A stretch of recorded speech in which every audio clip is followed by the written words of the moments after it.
8번째 단원인 열과 우리 생활에 대해서 알아보도록 하겠습니다. 자, 이번 단원은 열이라는 내용을 배우고요. 비열과 열 팽창에 대해서 배우게 됩니다. 자, 이 단원을 배울 때 지금 현재 코로나와 관련되어 있는 장비를 하나 보여드리면서 시작하도록 할게요. 우리가 정말 수도 없이 많이 경험하고 있는 열 화상 카메라입니다. 자, 등교할 때도 우리 체온을 측정해 주고 있고요. 쇼핑몰 또는 마트에 갈 때도 우리 체온을 측정해서 우리 체온이 적정한 온도인지 열이 나서 혹시 격리하는 대상이 되는지 판단해 주는 역할을 합니다. 자, 이런 열 화상 카메라는 온도를 색깔로 나타내 주는 특징이 있습니다. 이 열 화상 카메라가 오늘 배우는 수업과 관련이 있습니다. 자, 그러면 먼저 오늘 배우는 첫 번째 열에 대해서 보도록 하겠습니다. 온도에 따라서 물질에 있는 입자는 운동이 달라집니다. 결론부터 말씀드리면요, 온도가 높을 때는 입자의 운동이 활발하고요, 온도가 낮을 때는 입자의 운동이 상대적으로 둔해집니다.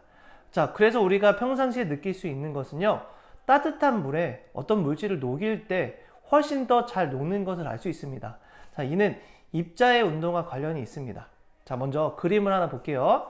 뜨거운 물과 차가운 물에 잉크를 떨어뜨렸을 때의 사진입니다. 뜨거운 물에 잉크를 떨어뜨렸을 때가 찬물보다 훨씬 더 잉크가 많이 퍼지는 것을 볼 수 있죠. 자, 이는 잉크를 흐트러뜨리는 물의 운동, 물 입자의 운동이 뜨거울 때가 훨씬 더 활발하기 때문입니다. 훨씬 더 활발하게 움직이는 뜨거운 물이 잉크를 더 많이 흐트러뜨리면서 많이 퍼지게 되는 것이고요. 반대로 차가운 물은 입자의 운동이 둔해서 잉크가 뜨거운 물에 비해서 천천히 퍼지는 것입니다. 자, 오늘 배우는 내용이 이제 이런 내용인데요. 열을 측정하는 온도에 대해서 한번 알아볼게요. 자, 온도는 물체의 차갑고 뜨거운 것을 어느 정도로 나타낸 값입니다. 섭씨라는 단위도 쓰고요, 켈빈이라는 단위도 사용합니다. 그래서 이 온도를 측정하는 기구들은 디지털 온도계, 알코올 온도계, 적외선 온도계 등으로 아주 다양하게 존재합니다. 자, 그래서 입자의 운동이 온도에 따라 달라지는 예를 몇 가지 보면요, 설탕은 차가운 물보다 뜨거운 물에서 훨씬 더 잘 녹는 현상과 음식 냄새는 추운 날보다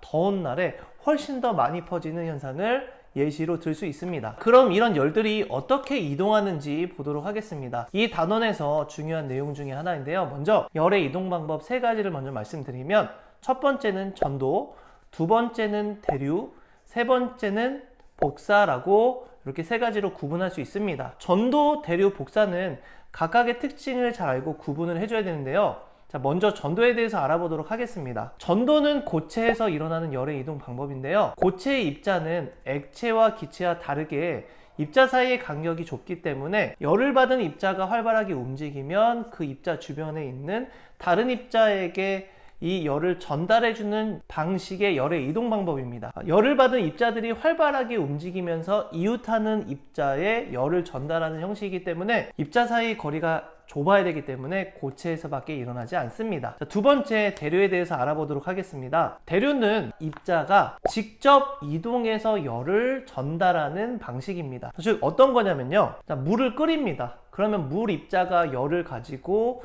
이동할 때 그때 대류 현상이라고 불러주고요, 에어컨 또는 난방기가 집에서 뜨거운 바람 가진 입자가 직접 이동해서 전달하는 것을 대류라고 불러줍니다. 자, 세 번째, 마지막으로 복사에 대해서 알아보도록 하겠습니다. 자, 복사라는 열의 이동 방식은요, 자, 열이 직접 이동하는 현상입니다. 조금 쉽게 설명해보면요, 대류는 어떤 열을 이동하는 입자가 같이 이동하는 거지만, 예를 들면 태양 복사 에너지처럼 태양빛은, 태양열은 직접 열 자체가 이동해 오는 것입니다.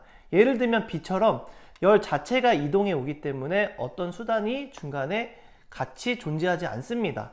자, 예를 들면 우리가 에어컨 바람 또는 따뜻한 난방기를 틀게 되면 이런 것들이 바람을 통해서 열이 전달이 되게 되죠. 하지만 태양열은, 자, 태양에서 오는 열은 손을 이렇게 대봐도 어떤 것들이 오지 않고 뜨거운 열만 전달하는 것을 알 수 있습니다. 자, 예를 들면 토스터도 마찬가지인데요, 토스터에 있는 방식도 열을 직접 빵에 전달해서 빵을 굽는 역할을 하는데요. 이도 복사의 한 예가 됩니다. 자, 그래서 우리 태양이 비춰지는 그늘보다 햇빛이 훨씬 더 따뜻한 이유도요. 열이 직접 전달되는 햇볕 밑에가 그늘보다 더 따뜻한 이유는 열이 전달이 되느냐 직접 안 되느냐 차이가 생기기 때문입니다. 자, 이런 열을 잘 활용하기 위해서는 열을 효과적으로 활용하는 방법들을 알고 있어야 합니다. 사실은 우리 인간들이 열에 대해서 공부하고 열에 대해서 심도 있게 찾아보고 연구한 이유는 우리 삶을 조금 더 윤택하게 하기 위해서였습니다. 자, 예를 들면 내가 살고 있는 내 집이 여름에는 시원하고 겨울에는 좀 따뜻해야 되겠죠? 자, 그러기 위해서는 여름에는 바깥에 있는 뜨거운 열이 안으로 들어오면 안 되고요. 자, 겨울에는 내 집 안에 있는 따뜻한 열이 바깥쪽으로 나가지 않아야 합니다. 이처럼 물체와 물체 사이에 열이 이동하지 못하게 하는 것을 단열이라고 불러줍니다. 자, 그래서 열의 이동 방법인 전도, 대류, 복사를 모두 막아주어야지 단열이 잘 되었다라고 볼 수 있습니다. 자, 단열을 이용한 예를 한번 보도록 할게요. 대표적인 게 바로 보온병이 있죠. 보온병에는 진공 공간들이 존재하는데요. 자, 음료가 들어있는 내부와 바깥쪽에 있는 그 외형 부분 사이에는 진공의 공간이 존재합니다. 자, 이는 전도와 대류를 막기 위해서 진공 공간을 만들어 준 거고요. 진공 공간이 없다면 음료 내부에 있는 금속 부분과 외부에 있는 금속이 연결되어 있기 때문에 전도가 일어날 것이고요. 자, 그게 아니고 진공이 아니고 어떤 물체가 들어있다라고 하면 그 안에서 열을 전달시켜주는 어떤 물질에 의해서 대류 현상이 일어나기 때문에 마찬가지로 열의 손실이 있게 됩니다. 자, 그래서 보온병에는 모두 그렇진 않지만 진공의 공간이 존재하고 이는 단열을 통해서 보온병 안에 들어있는 음료의 열을 막기 위함입니다. 겨울철에 우리가 입는 패딩 또는 솜털 옷 같은 경우는 그런 털 사이에 공기가 많이 들어있기 때문에 열의 이동을 막아줄 수 있는 역할을 해줍니다. 그러면 이런 열들은 가만히 있는 것이 아니고 이동할 수 있다고 했죠. 자, 그러면 이동을 어떻게 하는지 보도록 하겠습니다. 자, 열은 항상 열평형이라고 해서 열이 많은 것과 적은 것이 같이 만나서 가운데를 이루려고 하는 특징이 있습니다. 열을 가지고 있는 부분에서 열이 없는 쪽으로 열이 이동할 수 있고요. 자, 그래서 이런 열의 양을 측정해 주는 것을 열량이라고 불러주고요. 이렇게 이동하는 열의 양을 칼로리 또는 킬로칼로리라는 단위를 사용해서 나타내 줍니다. 자, 그러면 열을 얻으면 당연히 입자의 운동은 활발해지겠죠. 자, 반대로 열을 잃으면 입자의 운동은 둔해지는 특징을 가지고 있습니다. 자, 그래서 온도가 다른 두 물체가 같은 곳에 있을 때는 자, 높은 온도를 가지고 있는 물체에서 낮은 온도를 가지고 있는 물체로 열이 이동하기 때문에 추후에는 같아지게 되고요. 그것을 우리는 열평형이라고 불러줍니다. 실생활의 예시를 한번 들어보도록 하겠습니다. 자, 우리가 한약을 데펴서 먹어야 돼요. 그러면 당연히 뜯어서 끓일 수도 있겠지만 한약팩 자체로 데우기 위해서는 뜨거운 물 안에 한약팩을 넣어 놓습니다. 자, 그러면 뜨거운 물에 있는 열이 한약팩 안에 있는 한약 쪽으로 이동하겠죠. 그러면 내가 먹을 한약이 따뜻하게 데펴지는 것입니다. 자, 그래서 열평형의 그래프는 다음처럼 그려지는데요. 자, 온도가 높은 간은 열을 잃어서 자, 이렇게 열평형 상태로 밑으로 떨어지고요. 자, 온도가 낮은 난은 온도가 올라가는 형태로 이렇게 그래프가 그려지게 되고 결국에는 중간에서 열평형 지점에서 만나게 됩니다. 그러면 열량에 대해서 한번 조금 더 자세하게 보도록 하겠습니다.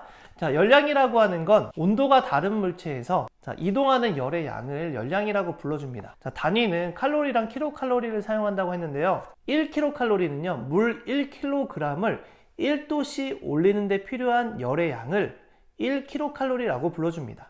즉 1킬로칼로리가 투입이 되면 물 1kg이 1도가 올라간다는 뜻입니다. 자, 예를 들면 2킬로칼로리를 투입하면 1kg의 물이 2도가 올라간다는 뜻이 되고요. 자, 이런 단위를 사용해서 열량을 나타내 줍니다. 자, 그러면 열량과 온도 변화와 질량 사이의 관계를 한번 알아보도록 하겠습니다. 자, 간은 물 1kg에 1킬로칼로리라고 하는 열량을 투입한 것이고요. 나는 물 1kg에 2배 많은 열량인 2킬로칼로리를 투입한 것입니다. 자, 3번은요. 물도 2배인 2kg이고요. 열량도 2킬로칼로리를 투입했습니다. 자, 그러면 가나다를 비교해 보도록 하겠습니다. 자, 가와 나를 비교했을 때는 가와 나의 차이는 나는 가에 비해서 투입한 열량이 2배였죠. 1kcal가 아니고 2kcal였죠. 자, 그랬더니 결과는 어떻게 되냐? 가보다 나는 온도가 2배 올라갔습니다. 2도가 올라갔습니다. 즉, 이는 투입한 열의 양은 물체에 가한 열량이 클수록 온도 변화는 크다라고 볼 수 있기 때문에 열량과 온도 변화는 비례의 관계에 있습니다. 자, 이번에는 나와 다를 비교해 볼게요. 이번에는 똑같은 열량을 투입했지만 다가 나에 비해서 물의 양이 2배가 더 많습니다. 자, 근데 이를 통해서 알 수 있는 건 뭐냐면요. 질량이 크면 클수록 온도 변화는 더 작다라는 걸 알 수 있습니다. 즉, 질량과 온도 변화는 반비례 관계라는 것을 알 수 있습니다. 자, 이번에는 가와 다를 비교해 볼게요. 자, 가와 다는 똑같은 온도 변화입니다. 자, 온도 변화가 1도씨밖에 없죠. 자, 근데 가는 1kg의 물에 1kcal의 열량을 투입했는데요. 자, 다는 2kg의 물에 2kcal의 열량을 투입해야지 똑같은 온도 변화가 생깁니다. 자, 이 얘기는요. 자, 물체의 질량이 클수록 물체의 열량도 커지는 거고요. 똑같은 온도 변화를 보기 위해서는 질량이 크다면 거기에 투입한 열량도 커져야 된다는 것을 의미하고 있습니다. 자, 그러면 다음으로 비열이라는 개념을 한번 보도록 하겠습니다. 자, 어떤 것이냐면요. 어떤 물체는 온도가 빨리 올라가요. 어떤 물체는 온도가 천천히 올라갑니다.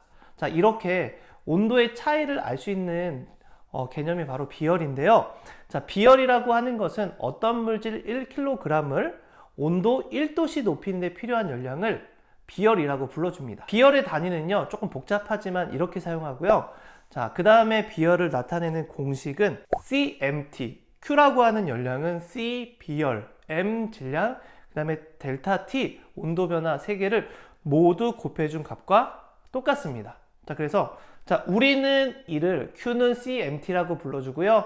우리는 비열을 어떻게 나타내는지 알고 싶기 때문에 이 공식을 정리하면, 자, 비열은 질량과 온도 변화 곱하기 분의 열량이 됩니다. 자, 그러면 이 비열의 특징을 볼게요. 자, 물질에 따라서 비열의 종류는 다 다릅니다. 비열이 큰 물질은 온도가 1도 올라가는데 더 많은 열량이 들어가야 되기 때문에 온도가 잘 오르지 않고요. 비열이 작은 물질은 온도가 올라가는데 조금의 열량만 투입되면 되기 때문에 온도가 빠르게 올라갑니다. 자, 그래서 비열이 크면 온도가 천천히 올라가고 비열이 작으면 온도가 빨리 올라간다, 이렇게 생각하시면 됩니다.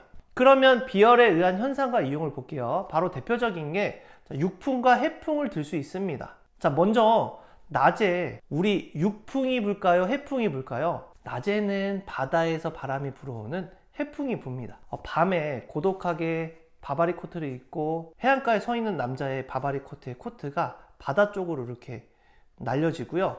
낮에는 바닷가에 가면 바다의 내음을 한 번에 느낄 수 있게 바닷바람이 보통 불어옵니다. 자, 그 이유가 바로 비열과 관련이 있는데요.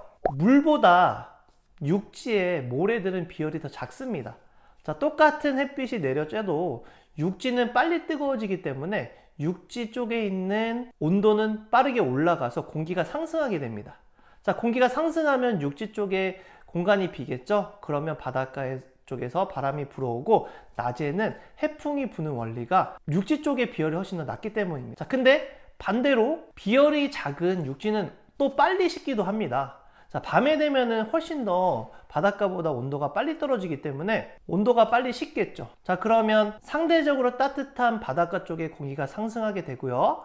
바닷가 쪽에 공기가 상승하면서 빈 부분을 육지에서 바다 쪽으로 공기가 이동하기 때문에 육풍이 불게 되는 것입니다. 자, 그래서 우리가 실생활에 비열을 이용하는 것 중에 금속 냄비와 뚝배기 둘 중에 어떤 것이 더 따뜻한 것이 오래 가나요? 자, 그것은 바로 뚝배기죠. 자, 뚝배기는 금속 냄비보다 비열이 크기 때문에 끓이는 데는 오래 걸리지만 비열이 커서 천천히 온도가 떨어지기 때문에 오랫동안 따뜻한 음식을 먹을 수 있습니다. 자, 그러면 이제 마지막으로 열팽창에 대해서 한번 알아보도록 할게요. 자, 열팽창은 말 그대로 열이 팽창하는, 열 때문에 팽창하는 현상입니다. 자, 물질에 열을 가할 때 물질의 길이 또는 부피가 증가하는 현상을 열팽창이라고 불러주는데요. 자, 온도의 변화가 클수록 열팽창의 정도도 커집니다. 자, 근데 물질의 종류에 따라서 열팽창하는 정도가 달라지는데요. 자, 당연히 기체가 가장 많이 변화가 있고요. 그 다음이 액체고 그 다음에 고체입니다. 열팽창이 일어나는 이유는 간단합니다. 자, 열을 받으면 입자가 운동이 활발해지죠. 운동이 활발해지면 입자 사이의 간격이 더 늘어나게 됩니다. 입자 사이의 간격이 늘어나면 입자가 차지하고 있는 부피가 늘어나야 되겠죠. 그래서 입자의 운동이 활발해지면 부피가 커지는 열팽창 현상이 나타나게 됩니다. 자, 그러면 열팽창에 의해서 실생활 사용하는 현상과 그 이용에 대해서 알아볼게요. 자, 열팽창을 이용하는 금속이 있는데요. 대표적인 금속이 바이메탈입니다. 자, 바이메탈이라고 하는 것은요, 금속 두 개를 붙여놓은 것인데요. 이 금속 두 개를 같은 종류의 금속을 붙여놓은 것이 아니고 각각의 다른 금속을 붙여두어서 각각의 열팽창의 정도가 다르기 때문에 두 금속이 같이 열을 받게 되면 한쪽이 훨씬 더 많이 늘어나게 되고 상대적으로 늘어나지 않는 금속보다 훨씬 더 많이 늘어나기 때문에 약간 휘어지는 현상이 나타나는 것입니다. 자, 그래서 휘어지는 방향은 열팽창이 적게 일어나는 쪽으로 휘어지게 되고요. 등 쪽이라고 예를 드는데요. 두 금속 중에 열팽창을 많이 하는 등 쪽에 있는 금속이 열팽창을 적게 하는 안쪽에 있는 금속에 비해 길이가 길어지기 때문에 굽어지는 현상이 나타나게 됩니다. 자, 그래서 이를 이용하는 대표적인 것이요. 그 다리미 중에 온도가 올라갈 때까지는 계속 열이 공급되다가 어느 온도 이상일 때 갑자기 꺼지고 또 자동으로 온도가 너무 떨어지면 다시 데펴지고 하는 게 바이메탈을 스위치로 이용하기 때문입니다. 자, 너무 뜨거워지면 이 바이메탈이 휘어지면서 전원 공급이 안 되도록 떨어지고요. 자, 온도가 다시 떨어지면 펴지면서 다시 스위치 역할을 하면서 전원 공급을 통해서 열을 공급하게 되는 것입니다. 이런 열팽창과 관련된 현상 중에는 전깃줄을 예를 들 수 있는데요. 여름철의 전깃줄은 축 늘어져 있고요. 겨울철의 전깃줄은 팽팽하게 있는 것입니다. 자, 그래서 우리는 다리와 다리 사이에 연결하는 곳에 이렇게 공간이 약간 떨어져 있는데요. 이는 공간을 떨어뜨려 놓지 않으면 여름 때 다리를 구성하는 금속 물질들이 열팽창을 하기 때문에 균열이 생길 수 있습니다. 자, 마찬가지로 기차를 연결하는 철로 사이에 약간의 공간이 존재하고요. 그 공간을 너무 뜨거워져서 열팽창이 생겨졌을 때도 금속이 휘어져서 이렇게 깨지거나 휘어지지 않도록 약간의 공간을 마련해 두는 것입니다. 자, 이번 단어는 그렇게 어려운 내용은 아니었지만 자, 우리 실생활과 좀 관련이 있기 때문에 우리 실생활을 예시로 들면서 설명을 해봤습니다. 자, 이제 거의 마지막 단원에 다 왔는데요. 자, 2학년 과학 빠짐없이 공부해서 나중에 꼭 도움이 되셨기를 바랍니다. 자, 감사합니다.